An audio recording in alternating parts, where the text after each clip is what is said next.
La Genèse, chapitre 28. Isaac appela Jacob, le bénit et lui donna cet ordre. Tu ne prendras pas une femme parmi les filles de Canaan.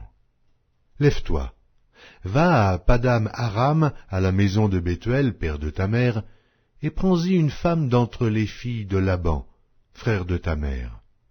Que le Dieu Tout-Puissant te bénisse, te rende fécond, et te multiplie afin que tu deviennes une multitude de peuples.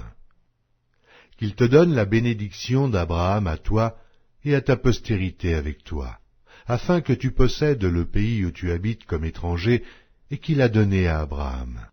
Et Isaac fit partir Jacob, qui s'en alla à Padam Aram, auprès de Laban, fils de Bethuel l'Araméen, frère de Rebecca, mère de Jacob et d'Ésaü.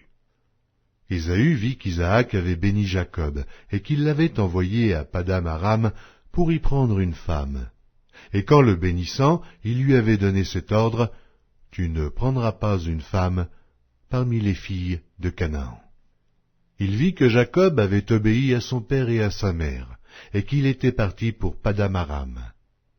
Ésaü comprit ainsi que les filles de Canaan déplaisaient à Isaac son père. Et Ésaü s'en alla vers Ismaël. Il prit pour femme, outre les femmes qu'il avait, Mahalath, fille d'Ismaël, fils d'Abraham, et sœur de Nébajoth.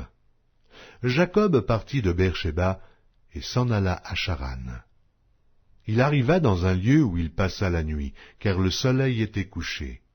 Il y prit une pierre dont il fit son chevet, et il se coucha dans ce lieu-là. Il eut un songe, et voici, une échelle était appuyée sur la terre, et son sommet touchait au ciel.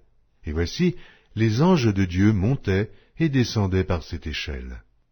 Et voici l'Éternel se tenait au-dessus d'elle, et il dit, « Je suis l'Éternel, le Dieu d'Abraham ton père, et le Dieu d'Isaac. La terre sur laquelle tu es couché, je la donnerai à toi et à ta postérité. Ta postérité sera comme la poussière de la terre. Tu t'étendras à l'Occident et à l'Orient, au septentrion et au Midi. Et toutes les familles de la terre seront bénies en toi et en ta postérité. Voici, je suis avec toi, je te garderai partout où tu iras. Et je te ramènerai dans ce pays, car je ne t'abandonnerai point, que je n'ai exécuté ce que je te dis. » Jacob s'éveilla de son sommeil, et il dit, « Certainement l'Éternel est en ce lieu, et moi, je ne le savais pas. » Il eut peur et dit, « Que ce lieu est redoutable. C'est ici la maison de Dieu, c'est ici la porte des cieux. » Et Jacob se leva de bon matin, il prit la pierre dont il avait fait son chevet, il la dressa pour monument, et il y versa de l'huile sur son sommet.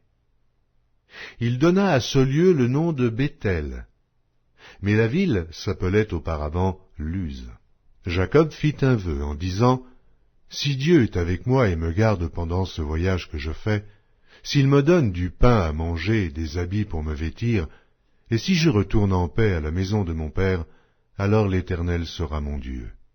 Cette pierre que j'ai dressée pour monument sera la maison de Dieu, et je te donnerai la dîme de tout ce que tu me donneras. »